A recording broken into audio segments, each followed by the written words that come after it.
नमस्कार। रूस यूक्रेन युद्ध की जमीनी हकीकत देखिए लगातार बदल रही है। आज हमारे पास कुछ हालिया रिपोर्टें और समाचार लेख हैं, तो चलिए देखते हैं कि इन स्रोतों से इस जटिल स्थिति के बारे में क्या खास बातें सामने आ रही हैं। मतलब हवाई हमलों से लेकर कूटनीतिक दांवपेच और आर्थिक मोर्चे तक सब पर नजर डालेंगे। हाँ बिल्कुल। और ये समझना जरूरी है कि ये सिर्फ एक सैन्य टकराव नहीं है। इसके कई पहलू हैं और हर पहलू में आप देखिए लगातार कुछ न कुछ नया हो रहा है। ये स्रोत हमें हालिया तस्वीर समझने में जरूर मदद करेंगे। तो शुरुआत करते हैं हवाई हमलों से। इनकी तीव्रता बड़ी हुई लगती है ना। खबरें बता रही हैं कि रूस ने यूक्रेन के शहरों पर, खासकर कीव पर ड्रोन और मिसाइल हमले तेज कर दिए हैं। हाल ही में कीव पर एक बड़ा हमला हुआ। सूत्रों के मुताबिक 24 लोगों की जान गई और कई घायल हुए।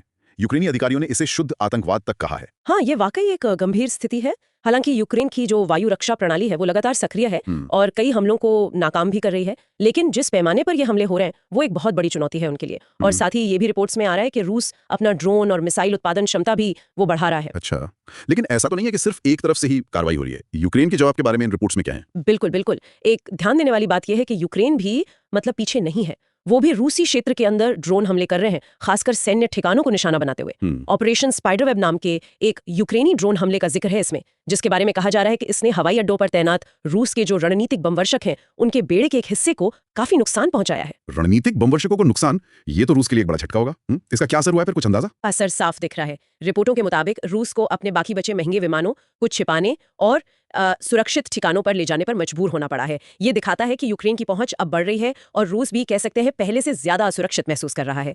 इतना ही नहीं, कुछ सूत्रों के हवाले से तो कुर्स्क ओब्लास्ट जैसे जो रूसी सीमावर्ती इलाके हैं वहां यूक्रेन द्वारा सीमा पार करके जवाबी सैन्य कार्रवाई करने की भी खबरें हैं। तो एक तरफ तो ये सीधी सैन्य कार्रवाइयां चल रही हैं और दूसरी तरफ कूटनीति और मानवीय पहलू भी हैं।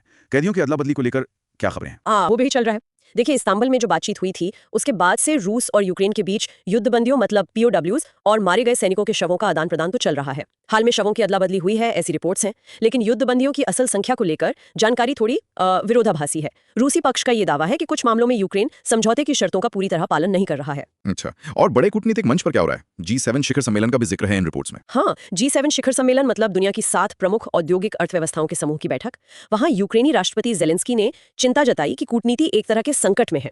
और दिलचस्प बात यह है कि ये शिखर सम्मेलन यूक्रेन के समर्थन में किसी ठोस संयुक्त बयान के बिना ही खत्म हो गया। बिना किसी संयुक्त बयान के? हाँ, ये शायद वैश्विक मंच पर इस मुद्दे को लेकर बढ़ते मतभेदों या फिर हो सकता है अन्य वैश्विक संकटों पर ध्यान ज्यादा केंद्रित होने का संकेत हो। सही कहा। और लड़ाई के मैदान और कूटनीतिक गलियारों से परे इस संघर्ष का एक और अहम मोर्चा है अर्थव्यवस्था। इस बारे में क्या जानकारी है? बिल्कुल, आर्थिक मोर्चे पर भी एक तरह की खींचतान जारी है।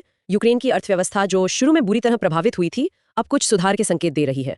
रिपोर्ट्स के अनुसार वहां मुद्रास्फीति कम हो रही है। दूसरी ओर रूस की आर्थिक वृद्धि दर धीमी होने का अनुमान लगाया जा रहा है। और वो जो रूस की जब्त संपत्ति की बात चल रही थी, हाँ, वो भी एक अहम पहलू है जिस पर चर्चा चल रही है कि पश्चिम द्वारा जब्त की गई रूसी संपत्तियों का इस्तेमाल यूक्रेन के सैन्य बजट के लिए किया जाए। हालांकि इसके कानूनी और व्यावहारिक पहलुओं पर अभी कह सकते हैं बहस जारी है, अभी कुछ फाइनल नहीं है। ठीक है।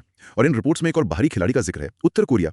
ये कैसे जुड़ रहा है इस संघर्ष से? ये थोड़ा चौंकाने वाला है। हाँ, ये एक नया और काफी महत्वपूर्ण मोड़ है। खबरें आ रही हैं कि उत्तर कोरिया रूस के कब्जे वाले कुर्स्क क्षेत्र में पुनर्निर्माण कार्यों में मदद के लिए अपने सैन्य निर्माण श्रमिक और बारूदी सुरंग हटाने वाले विशेषज्ञ भेज रहा है। उत्तर कोरिया से श्रमिक और D-। जी, उत्तर कोरिया का इस तरह खुलकर सामने आना न सिर्फ रूस के सीमित होते विकल्पों की ओर इशारा करता है, बल्कि ये सवाल भी उठाता है कि क्या ये संघर्ष क्षेत्रीय शक्तियों के लिए अपने हित साधने का एक नया मैदान बन रहा है।